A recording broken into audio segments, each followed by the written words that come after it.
Hi, this is Brenda Meller with today's LinkedIn tip, and this involves how to revise a recommendation for someone that you've already given a recommendation to on LinkedIn. Now, this might occur perhaps if they've changed jobs, you've seen them evolve into a new point in their career, or perhaps you notice there was a typo or some other information that was incorrect and you'd like to do that revision.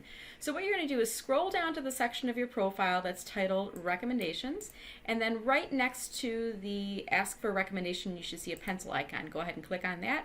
And then within that section, you can simply just scroll down to the recommendation.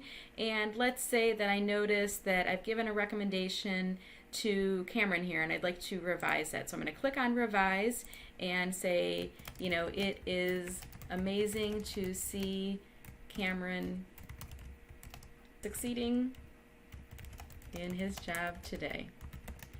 And then I click on Send. So this is just a way to simply revise that recommendation. If there's information I wanted to omit, take out, do a revision to, I could simply click on that, and then you can see here it says Recommendation Sent.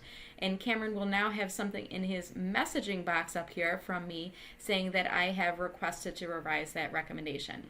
So that covers today's LinkedIn tip. Again, this has been Brenda Meller, and hopefully you found this tip helpful. If so, I would love to have you give a like to this video and perhaps add a comment below or share this video with somebody in your network. Again, this is Brenda Meller with Meller Marketing. Have a great day.